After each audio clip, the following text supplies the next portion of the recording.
They impede on our constitutional right to political communication and how far-reaching they are. All protesters yesterday were engaged in a lawful act of speaking out against apartheid Israel's violations of international law. 20 people were arrested, including 2 members of the Jewish community, an Aboriginal man, a Palestinian man, older people, pensioners and students. These laws are not protecting Queenslanders. They're protecting a foreign government engaged in acts of genocide and war crime. They're criminalizing Jewish people under the banner of anti-Semitism. The Queensland government says they're banning words about water, freedom and international solidarity, and they call them prohibitive expressions. I think anyone with a brain can see the disparity between, on the one hand, the actual crimes carried out by apartheid Israel, from the killing of tens of thousands of children to the targeting of hospitals and schools with full impunity, no accountability, and with material and political support from our government.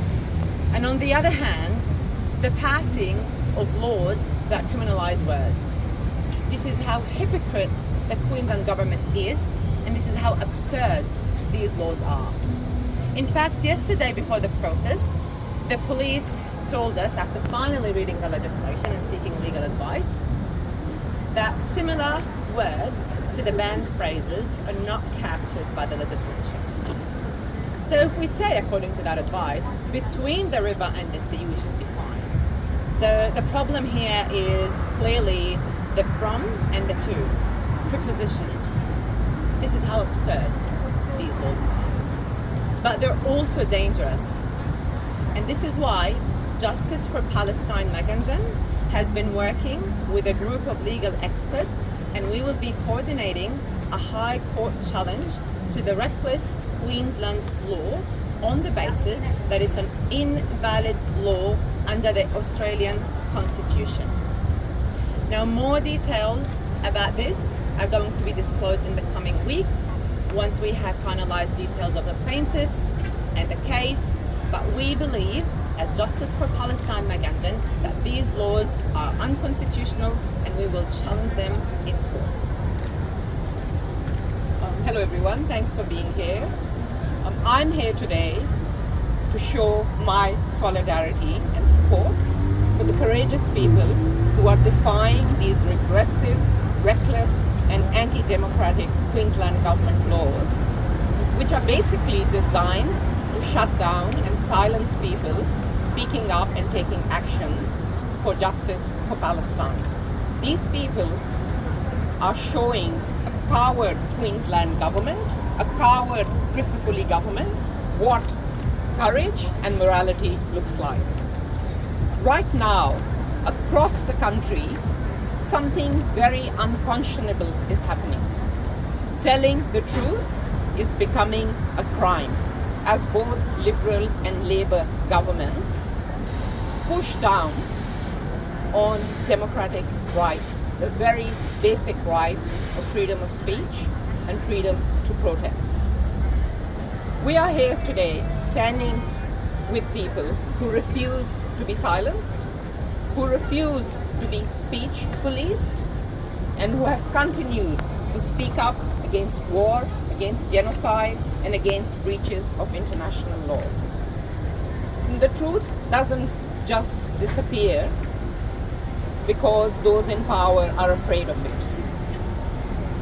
Our governments at this point in time should be doing everything in their power to end the genocide, to end apartheid. But really, what they're doing is passing these reckless laws to protect and shield the war criminals in Israel, while they arrest those who are concerned about these war crimes. It is a really upside down world when Jewish people are being arrested under laws that are supposedly there to protect them. We will not let these governments steamroll us into obeying these laws or having these laws not repealed. In New South Wales, just last week, the highest court in the state struck down Premier Chris Minns' anti-democratic draconian laws for the second time. And I look forward to the day when Premier Crisafulli's reckless, appalling and absurd laws are thrown into the dustbin where they belong. Queenslanders are here today to give a loud and clear message to Premier Crisafulli. We want these laws repealed, and we want the charges on every single person that has been arrested under these laws to be dropped. We will not stop protesting. We will not stop speaking out until Palestine is free. So, all right, I might say a few words about the war on Iran.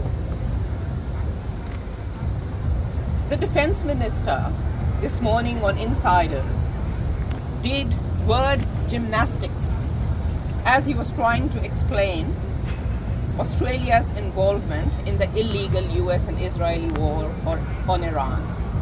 But no amount of word salad will hide the fact that Australia is involved in supplying intelligence to Trump. Rather than hiding behind words, the Prime Minister must come clean because the public deserve to know Australia's role in this illegal war on Iran.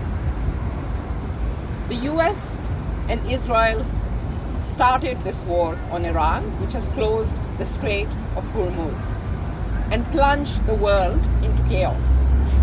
The blame squarely lies on the US, who are now blockading the Strait of Hormuz and driving the world further into energy insecurity. Thank you.